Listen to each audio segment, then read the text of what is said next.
एक दो नहीं, ईपीएफओ देता है 7 तरह की पेंशन। ऐसे उठा सकते हैं लाभ। कर्मचारी भविष्य निधि ईपीएफ ग्राहक औसतन 58 वर्ष की उम्र में रिटायर हो जाते हैं। इसी के साथ वे ईपीएफओ पेंशन पाने के हकदार भी हो जाते हैं। ऐसे में ईपीएफ अपने ग्राहकों को 7 प्रकार की पेंशन और इनके अलावा भी बहुत सारी सुविधाएं मुहैया कराती है। आइए जानते हैं। किसी भी कंपनी या किसी सेक्टर में काम करने वाले कर्मचारियों के लिए कर्मचारी भविष्य निधि संगठन ईपीएफओ की ओर से पेंशन स्कीम चलाई जाती है। ईपीएफओ अपने ग्राहकों को 7 प्रकार की पेंशन मुहैया कराती है। पेंशन क्लेम करने के लिए अलग अलग नियम और शर्तें हैं।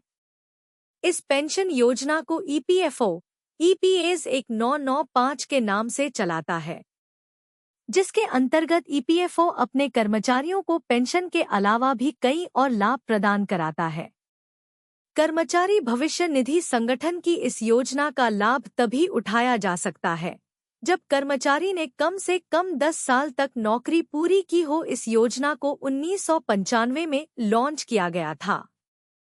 कर्मचारी भविष्य निधि संगठन ईपीएफओ के द्वारा दिए जाने वाले पेंशन कुछ इस प्रकार है। आइए जानते हैं कौन सी हैं ये 7 योजनाएं। सुपर एनुवेशन या वृद्धावस्था पेंशन। ईपीएफ इस पेंशन योजना के तहत उन कर्मचारी को लाभ देता है जिन्होंने 10 साल पूरे कर लिए हैं। इसके अलावा वे 58 साल के हो गए हो। पूर्व पेंशन।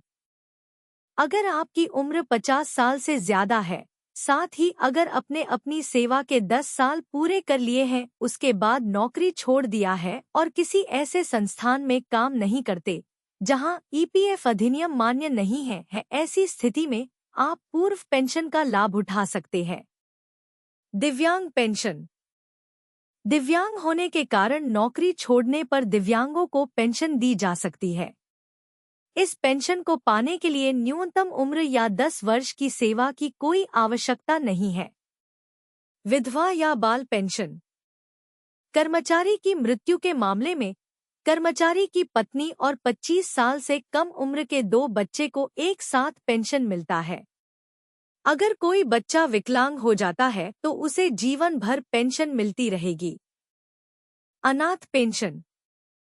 किसी कर्मचारी की मृत्यु हो जाती है और पत्नी भी नहीं है तो 25 साल से कम उम्र के 2 बच्चों से अधिक को एक ही समय में पेंशन दी जाती है। सबसे बड़े बच्चे के 25 साल का हो जाने पर पेंशन बंद हो जाएगी। नामांकित पेंशन। कर्मचारी की मृत्यु पर नामांकित व्यक्ति पेंशन ले सकता है। यह तभी कर सकते हैं जब उसके परिवार में पत्नी बच्चे जीवित नहीं हो। आश्रित माता पिता की पेंशन। अगर ईपीएफओ कर्मचारी शादीशुदा हो और उसकी मौत हो जाती है, सदस्य ने किसी को नामांकित भी नहीं किया है तो उसके पिता या माता को पेंशन दी जाती है। ईपीएफओ अंशधारकों को मिलते हैं 7 तरह के पेंशन विकल्प। पीएफ कटता है तो पढ़े पूरा ब्यौरा। यह पेंशन उन ईपीएफओ अंशधारकों को दी जाती है जो अपनी सेवा के दौरान विकलांग, अस्थायी या स्थायी हो गए हैं। क्या आपको पता है कि कर्मचारी भविष्य निधि ईपीएफ अपने अंशधारकों को 7 तरह का पेंशन लेने का विकल्प देता है? अगर नहीं तो हम आपको बता रहे हैं। कर्मचारी भविष्य निधि ईपीएफ के अंशधारक आमतौर पर 58 वर्ष की आयु में सेवानिवृत्ति के बाद पेंशन प्राप्त करने के हकदार हो जाते हैं। हालांकि कुछ मामलों में 50 वर्ष की आयु में पेंशन शुरू हो जाती है। आइए जानते हैं कि अगर आपका पीएफ कटता है तो कितने प्रकार के पेंशन का ऑप्शन मिलता है। सेवानिवृत्ति पेंशन। यह उन अंशधारकों को दी जाती है जिन्होंने 10 वर्ष पीएफ में पैसा जमा कर लिया है या 58 वर्ष के हो गए हैं। शीघ्र पेंशन। उन ग्राहकों को पेशकश की जाती है जिनकी आयु 50 वर्ष से अधिक है, उन्होंने अपनी सेवा के 10 वर्ष पूरे कर लिए हैं और फिर गैर ईपीएफ संगठन में शामिल होने के लिए नौकरी छोड़ दी है। शीघ्र पेंशन के मामले में ग्राहक प्रत्येक वर्ष के लिए 4% कम पेंशन प्राप्त करने के पात्र बन जाएंगे। विकलांग पेंशन। यह पेंशन उन ईपीएफओ अंशधारकों को दी जाती है जो अपनी सेवा के दौरान विकलांग, अस्थायी या स्थायी हो गए हैं। विधवा या बाल पेंशन।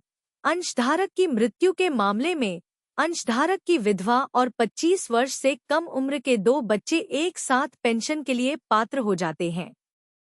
अनाथ पेंशन। जब किसी अंशधारक की मृत्यु हो जाती है और पत्नी भी नहीं है तो 25 वर्ष से कम उम्र के 2 से अधिक बच्चों को एक ही समय में पेंशन की पेशकश की जाती है। Nominee pension. अंशधारक की मृत्यु पर नॉमिनी व्यक्ति पेंशन प्राप्त करने का हकदार हो जाता है और यह ईपीएफओ पोर्टल पर ग्राहक द्वारा भरे गए इनामांकन फॉर्म पर आधारित होता है। आश्रित माता पिता की पेंशन। जब मृत ईपीएफओ अंशधारक अविवाहित हो जाता है तो उसके आश्रित पिता पेंशन के लिए पात्र हो जाते हैं। पिता के बाद ग्राहक की मां पेंशन पाने की हकदार हो जाती है।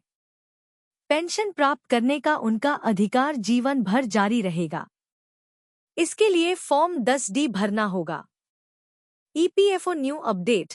पीएफ कर्मचारी नया अपडेट देख हो जाएंगे खुश, मिलेगी छप्परफाड़ पेंशन। EPFO new update.